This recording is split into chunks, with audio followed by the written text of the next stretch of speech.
Welcome back to the deep dive. Today I want to start off with a bit of a visualization. I want you to close your eyes for a second. Well, unless you're driving, please do not close your eyes if you are behind the wheel. Yeah, keep your eyes on the road, please. Right. But if you're somewhere safe, close your eyes and picture a river. That's a classic image. It is, but I don't want you to picture like a lazy, winding, peaceful stream. I want you to picture a really fast, aggressive current, whitewater, roaring. And right in the middle of all this rushing water, there is a whirlpool, just a massive spinning vortex. Okay, I can see it. Now, if you're standing on the bank looking at it, that vortex looks like a thing, right? It has a specific shape. It has a location. You could point right at it. You could probably even give it a name, call it the big spin or something. It looks solid enough that you might actually think you could reach in, grab it, and just pull it out of the river. But if you actually tried to do that, you'd just end up with wet hands. Exactly. And this is the paradox we are wrestling with today. Because that vortex isn't an object. It's a pattern. It is literally just water moving in a very specific way, dictated by the laws of hydrodynamics. There is no vortex separate from the water itself. And yet, if you were a stick floating down that river, that non-object would feel very, very real when it sucked you under. Precisely. It has real-world impact. Yep. And that image, the whirlpool that looks like a solid thing but is actually just a pattern of movement, that is the anchor for everything we are going to talk about today. Because we are diving into a text that claims that you, me, the listener, everyone we have ever known, we are all just vortexes. That is a wild claim to start with. It really is. We go through life thinking we are solid, permanent entities. We think we are things. But this source argues we're actually just a pattern of movement in a much larger current. It's definitely a heavy concept to start a Tuesday with. Oh, absolutely. Huh. But we're going there. Today we are tackling the mechanics of self. We're specifically looking at a source text on what is called the cycle of becoming, or what is traditionally referred to as samsara. And I think we really need to pause on that word, samsara, because when most people hear that, they think of sort of pop culture reincarnation. Yeah, totally. They think, oh, I was a king in a past life, or if I'm bad today, I'll come back as a cockroach tomorrow. Right. Feels very mystical. Yeah. A bit woo-woo. Exactly. But the source material we are working with today is not interested in the woo-woo at all. It is incredibly technical. It's almost clinical in its approach. It presents samsara not as some religious belief system that you have to take on faith, but as a mechanical process. A mechanism. Right. It's essentially looking at the source code of the human mind. It's explaining how we mentally construct the very idea of a self, and not just from lifetime to lifetime, but from moment to moment, right now. It's the ultimate why are we here deep dive, but it's also a how does my brain actually work instruction manual. Our mission today is to unpack the Buddhist teaching of dependent origination, or padakasamuppada.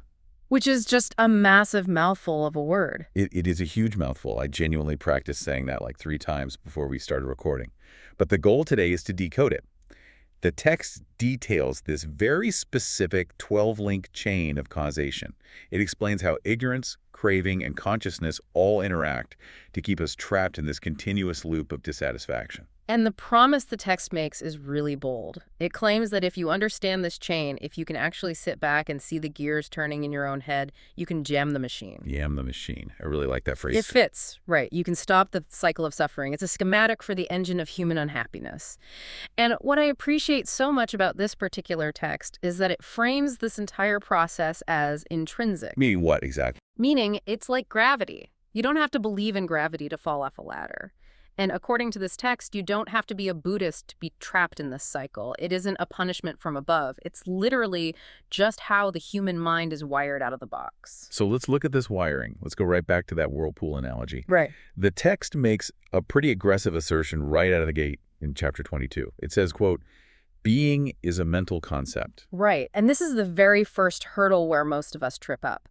Because we are so used to thinking of a being, a person, as a physical reality. I am sitting here, I occupy physical space, I can pinch my arm and it hurts, therefore I am a being. It feels undeniable. It does. But the source argues that being is actually a psychological construct. It is not a physical one. And they use a somewhat gruesome example to prove this point. The limb example. Yes, it's a classic philosophical stress test. The text basically asks, okay, if you were to lose a limb in a terrible accident, say your left arm is just gone, does the being remain? Are you still you? I think pretty much everyone would say yes. I'd be me. I'd just, have one less arm. I'd have to learn to do things differently. My life would change. But the core I would still be here. Okay, sure. What if you lost both arms? What if you lost your legs too? Still me. Exactly. So, logically speaking, if the physical body can change that drastically, if you can literally subtract pieces of it, but the sense of being remains completely intact, then the physical body cannot be the definition of the being. The being has to be something else. It's a resident in the house. It is not the house itself. So if I'm not my body, what am I? The text argues that being arises through upadana, which translates to grasping or clinging. We literally define our existence by what we cling to. We cling to concepts, we cling to memories, we cling to our social status, our jobs, our relationships. It's kind of like we are building a character in a video game. We pick the outfit, we pick the skill tree, the backstory, but then we get so engrossed in the game that we forget we are the player holding the controller. We actually start thinking we are the digital character on the screen. That is a perfect way to put it. And it's a terrifying thought when you really sit with it, because characters on a screen can be deleted. They are entirely dependent on the software running them. Well, let's bring it back to the vortex. The self is just that amorphous shape of fluid. It's consciousness and experience flowing according to natural, impersonal laws. But because that shape persists for a little while, because the whirlpool spins in the exact same spot for a few minutes, or in our case, a few decades, we point at it and say, that's me. That's a solid, permanent thing. Precisely. The core paradox of human existence, according to this text, is that we treat ourselves and we treat others as concrete, lasting statues. We say things like, I am a lawyer, I am a father, I am an anxious person. We make these definitive, concrete statements about our identity. But in reality, we are just currents in the water. We only exist as a static entity in the imagination. Which sounds incredibly unstable. No. If I really dwell on that right now, it makes me feel a little dizzy. It should make you dizzy. That instability is the exact root of the anxiety the text talks about later on. Think about it. If you are a fluid whirlpool desperately trying to convince yourself and the world that you are a solid rock, you are going to have a very stressful existence. You have to constantly fight the current just to maintain your shape. Exactly. The amount of psychological energy it takes to maintain the illusion of a solid self is exhausting. And this brings us to the concept of the middle path. The text mentions that understanding this fluid nature is really, really hard. And people usually fall off the horse on one side or the other when they try to figure out how to live. It discusses two extremes, extreme piety and extreme selfishness. And I have to be honest with you, the analysis here genuinely surprised me. It's extremely counterintuitive, isn't it? Yeah, because normally when we talk about spiritual stuff or philosophy, piety, being super religious, being impeccably good, that is presented as the ultimate goal. You want to be the saint. Huh. But the source argues that from the perspective of actual liberation, extreme piety is a trap. This is one of the most radical points in the entire text. We have to look at the mechanical result of these behaviors.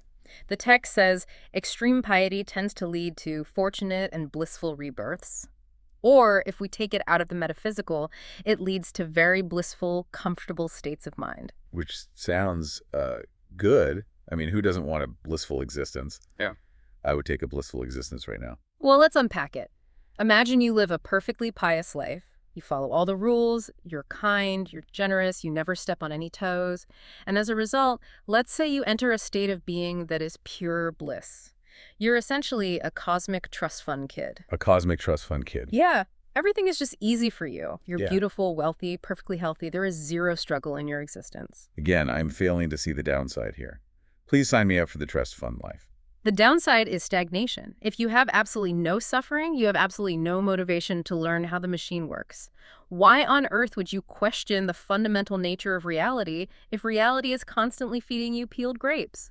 You're on a permanent vacation, you never read a difficult book, you never challenge your own assumptions, you never grow, you are perfectly happy, but you are completely asleep. So you're just floating down the river, really enjoying the scenic view, maybe sipping a cocktail, but you're still trapped in the river. You aren't getting out. Exactly. You're just in a really smooth, lazy part of the current. But currents change. The text warns that eventually the karma runs out.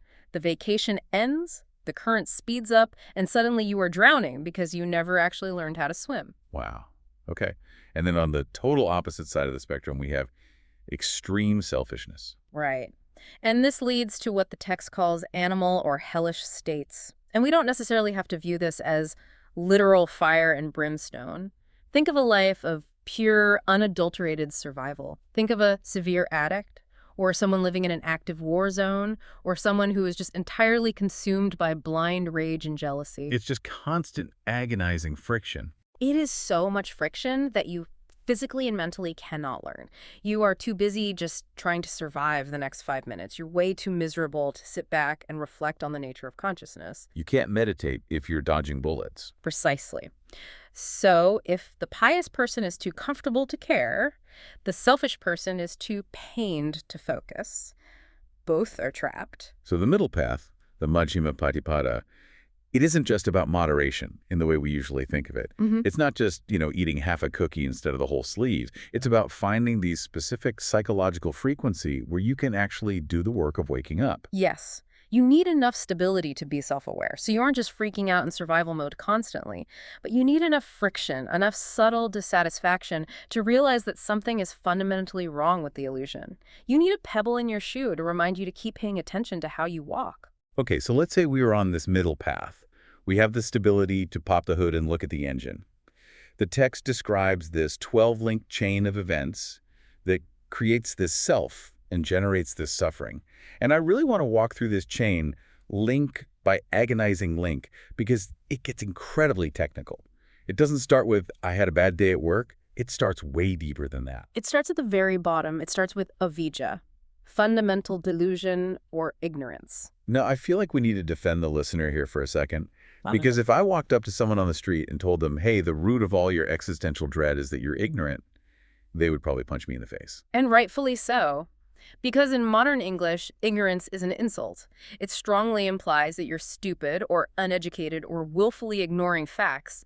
But that is absolutely not what avijja means in this context. You could have 3 PhDs, you could be a literal rocket scientist, and you could still be completely drowning in avijja. So how should we actually define it so we don't offend everyone listening? The text describes it as a kind of taint, or a fundamental flaw that infects the siddha, which is the mind-heart. Think of it less like a lack of intelligence and much more like a built-in filter or a lens. Imagine you were born wearing blue-tinted sunglasses, and they were surgically attached. You could never take them off. Well, I'd think the whole world was inherently blue. Exactly. And if someone came up to you and said, hey, just so you know, that wall over there is actually white, you'd look at them like they were insane. You'd say, you're crazy, it's clearly blue, I can see it with my own 2 eyes. That is avijja. It is a fundamental structural misunderstanding of the nature of reality. We see permanence where there is only constant change. We see a solid self where there is only a fluid process. The source uses a really evocative, almost creepy term here. It calls this delusion a shadow. It says it's a very close shadow that we mistake for true awareness. That's a haunting line, isn't it? It suggests that what we think is our mind, our intellect, our reasoning, is actually just a program running in the dark. We mistake our conditioned responses, our cultural programming, our knee-jerk biological reactions. We mistake all of that for us. We don't realize we are programmable machines. We think the program is the pilot. The text even throws in a medieval alchemical term here, which I found fascinating. It mentions Nigredo, which sounds like a villain from a high fantasy novel, but it's actually about decomposition. Yeah, Nigredo is the blackening. In alchemy, it's the initial brutal stage where all the raw ingredients have to literally rot and break down into black sludge before they can be purified and transformed into gold. It's the messy part. Extremely messy. The author uses it here to warn us that looking at your own fundamental delusion is a dark process. It's arguably the hardest thing a human being can do because you are trying to use your own flawed mind to look at the flaw inside your mind. It's like an eye trying to see itself without using a mirror. It's maddening. Okay, so we have this fundamental delusion. We're wearing the blue sunglasses. We don't know we're wearing them. Because of that delusion, we automatically move to the very next link in the chain, volition or satana. This is where action starts. Right. Because we think things are real and solid, because I think I am a solid self operating in a universe of solid objects, I inherently feel compelled to act upon them. I have to maneuver through the world. I have to make decisions to protect my solid self. I want that object. I definitely don't want this situation. This person is important. That person is garbage. And this leads to a really interesting psychological point about memory and perception, which the text calls sana. The text says we actually only remember what has meaning to us. It's a ruthless filtering mechanism. Let's do a quick experiment right now. You drove to the studio today, right? I did, yeah. Okay, tell me about the journey. What exactly did you see on the way here? I saw traffic. A guy cut me off in a white Tesla, which was infuriating. Saw a giant billboard for that new superhero movie. And I was just mostly worried I was going to be late to record this. Okay. Yeah. Did you see the cracks in the sidewalk outside the studio building? No. Did you see the license plate number of the car that was driving behind the Tesla? Not a clue. Did you see the specific pattern of leaves on the oak trees you passed on the highway? Definitely not. But your eyes physically saw them?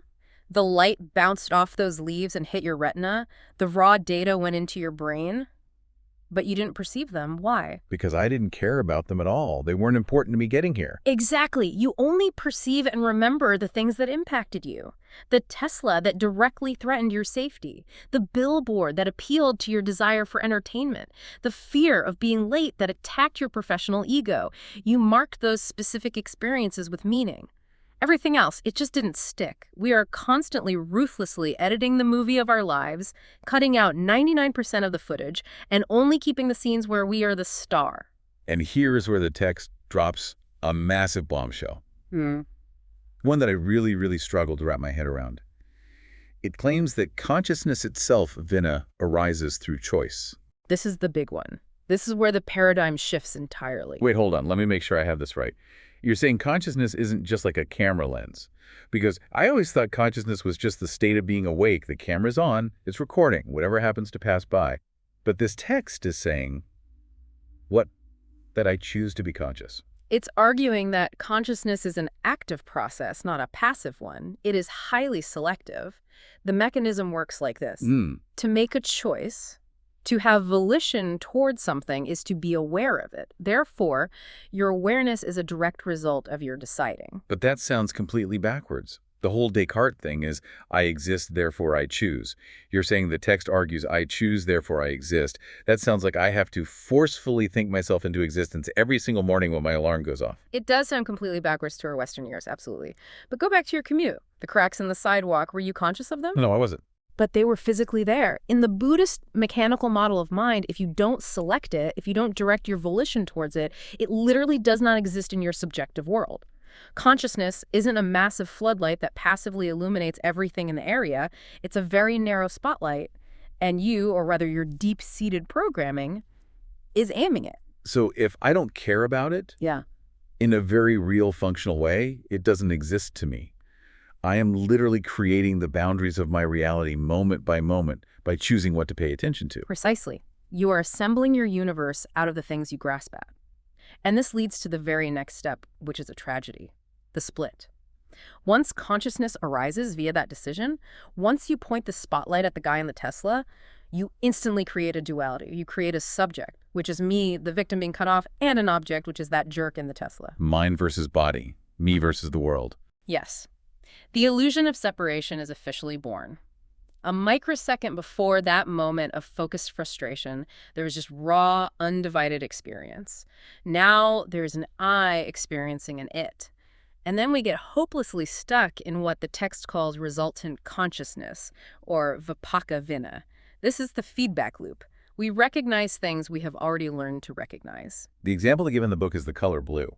Right. Once you learn the conceptual category of blue, you see blue everywhere. Before a toddler learns the word, they see the raw color, obviously, but they don't conceptualize it as a separate, distinct category from the things around it. The text goes even further, though, and this is where it gets a little matrixy for me. It says our inner dialogue, that constant voice in your head narrating your life right now. The voice that's currently wondering if I remember to lock my front door. That exact voice. The text says that voice is just resultant awareness. It's merely an echo. It's literally just your brain recycling words, letters, and concepts you learned years ago. It is not a source of profound original wisdom. It's just a remix of old tapes playing on a loop. That is deeply humbling. You're telling me my brilliant inner monologue, my profound deep thoughts while I'm in the shower, are just a biological chatbot trained on my past experiences. Basically, yes. It's just the noise of the past echoing into the present moment. It's the engine humming. Okay, I need a second to recover from the idea that my internal narrator is a fraud. Let's zoom in a bit. The text talks about the atomic level of awareness, which it calls siddha. It describes awareness not as a continuous, flowing stream like water coming out of a hose, but as point instances. The best way to visualize this is to think of a movie. When you sit in a theater and watch a film, it looks like fluid, continuous motion. The actor walks naturally across the room. But if you were to look at the actual physical film strip in the projector, what do you see? Just a bunch of still pictures. Exactly. 24 still frames per second. There's zero actual motion in the film strip. The motion is entirely an illusion created by the speed at which the frames are shown. The Buddhist theory of mind here is that human consciousness works the exact same way. Siddha is a single, solitary point of awareness. It can only see one object at a time. Flash, flash. Flash. But because it happens so incredibly fast, the text says millions of times a second, we're totally fooled. We think we have this continuous unbroken self that spans smoothly through time, but really we are just a rapid-fire series of flashing lights. Correct. We are a strobe light pretending to be a laser beam. And in every single one of those microscopic flashes, something called contact happens. In Pali, it's phassa. Contact is the exact meeting point of three specific things. The sense object, say a tree, the sense space, your eye, and attention. And the key insight the author stresses here is every contact is mental. This is a crucial pivot point. You never actually touch the external world directly. You literally only touch your mind's internal reconstruction of the world. Even when you accidentally stub your toe in the dark, the sharp pain you feel isn't physically located in the toe. It's a sensory signal processed and interpreted by the brain. It is entirely a mental event. Contact is the spark where the outside world enters the inside mind. So boom, contact happens. I see the tree, I hear the loud car horn, I smell the coffee brewing. Immediately, like instantaneously after contact, we hit the evaluation system. This is the next link in the chain. Feeling, or Vedana. Now, we have to be very careful with our language here because English trips us up again. In normal English, when I say feeling, you immediately think of complex emotions. I feel sad, I feel joyous, I feel nostalgic. Right. I think of feelings as deep emotional states. But Vedana is way more primal than that. It's an automatic sorting mechanism. It's the instant gut-level tag we slap on every single experience the millisecond it happens. And there are only three tags: positive, negative, or neutral. It's like literal binary code. Well, trinary code, 1, -1, or 0. Exactly. Pleasant, unpleasant, neutral. You smell fresh coffee, pleasant, tag it 1. You hear a jackhammer tearing up the street, unpleasant. Tag it -1. You see a beige wall in a waiting room, neutral. Tag it 0. This process happens at that atomic level we just talked about, constantly, relentlessly, millions of times every single day. And we can't really control this, can we? I mean, I can't just consciously decide to find the smell of rotting garbage pleasant. No, absolutely not. That's biological. That's purely evolutionary. We are hardwired over millions of years to tag rotten food as unpleasant so we don't eat it and die. We are hardwired to tag sugar as pleasant so we eat it, store the calories, and survive the winter. So far, the system seems totally fine. It keeps us alive. It stops me from walking into traffic. But the text says this exact moment is where the tragedy begins. It actually calls it the tragedy of craving. It is a tragedy because the reaction to the tag is completely automatic. We act like biological puppets on a string.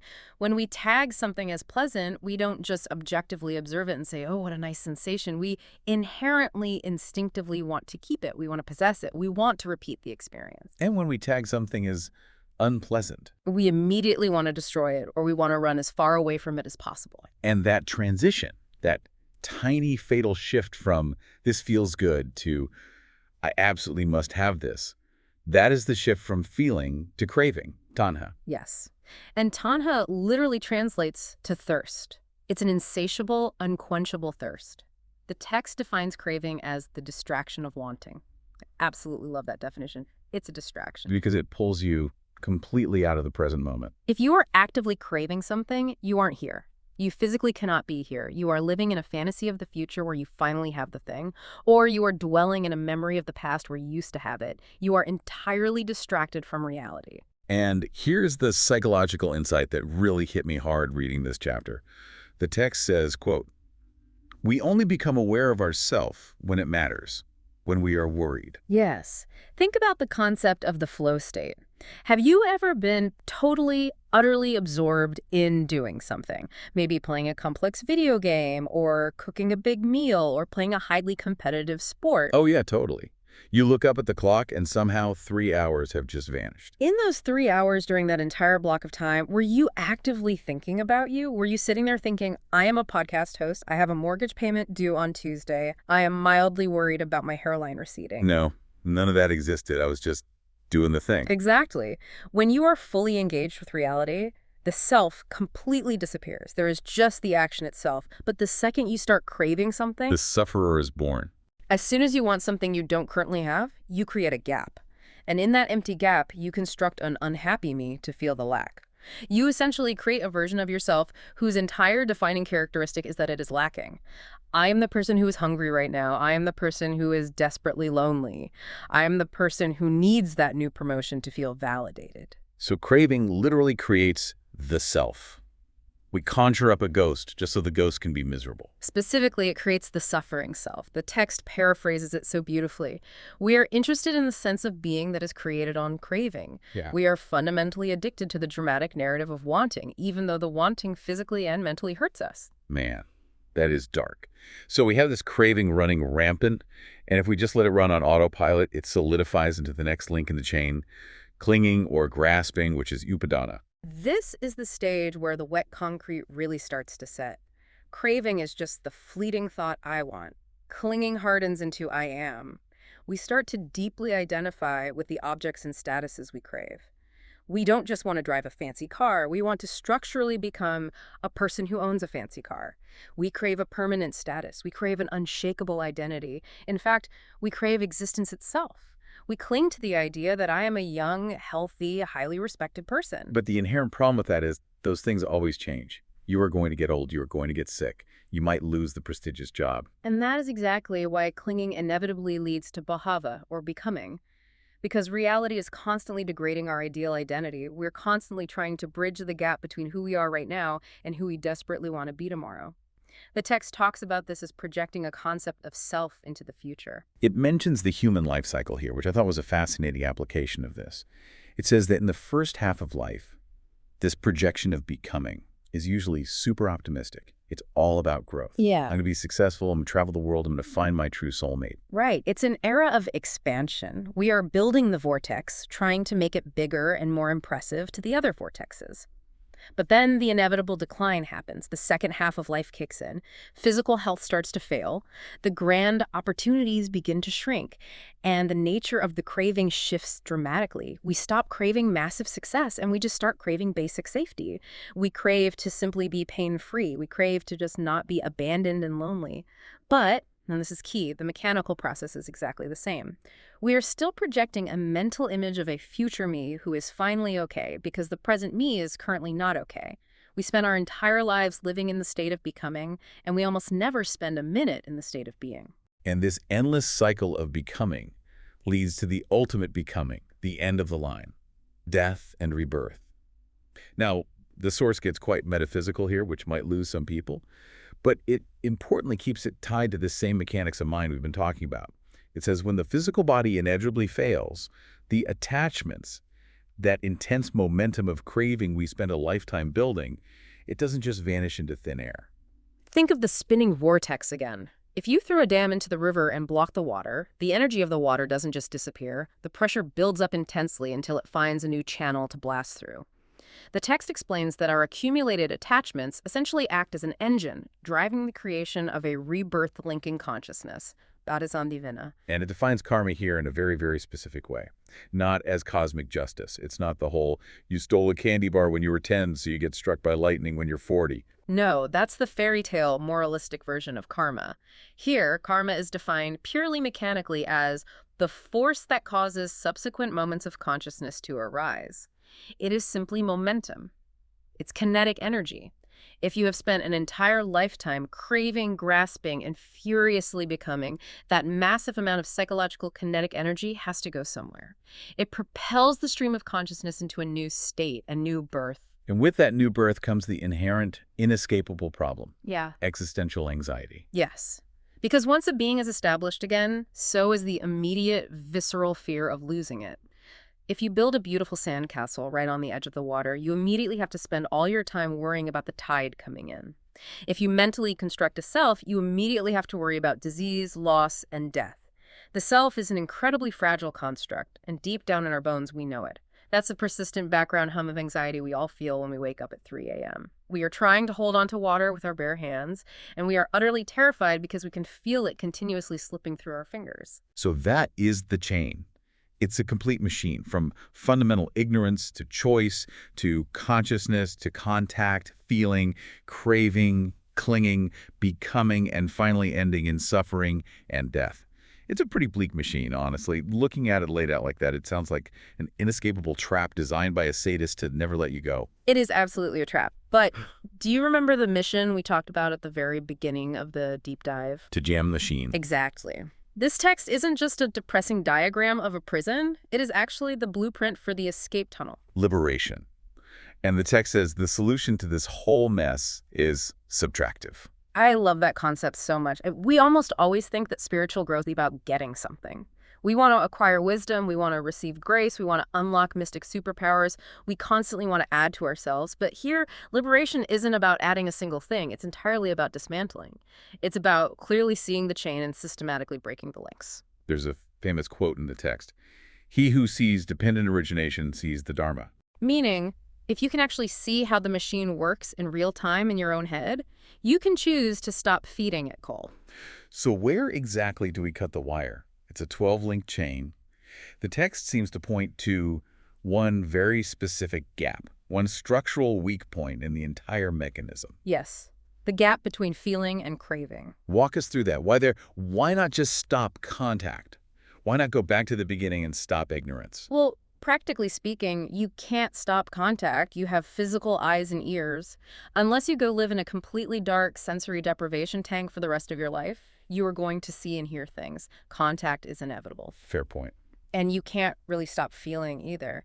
Your ancient lizard brain is going to sort things as pleasant or unpleasant automatically before you even consciously register them. That's the evolutionary biology we talked about earlier. You simply cannot choose to genuinely like the smell of rotting garbage. Right, so I'm essentially stuck with the feeling. You are. But does that unpleasant feeling have to automatically become a craving to get away? Does the pleasant feeling of eating a delicious chocolate chip cookie have to automatically become an overwhelming craving to eat 10 more cookies? That's the pivot point. That tiny fraction of a second is the moment of choice. That is the moment of true power. That is where mindfulness comes in. Observation. If you can train yourself to watch the feeling arise and just note, oh, that is a pleasant sensation on my tongue, and just let it be a sensation without violently grabbing it, without your brain saying, I absolutely must have more of this to be a happy person, then the chain snaps. You stop the becoming. You stop to becoming cold. You don't project a needy future self who requires another cookie to be fulfilled. You stay entirely in the present moment. You experience the sensation fully, and then you just let it pass away.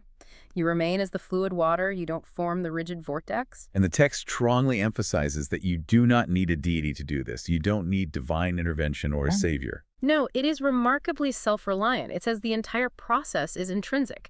The system naturally creates beings through the mechanism of ignorance. It does not require a creator god or any external cosmic agency to forge the self.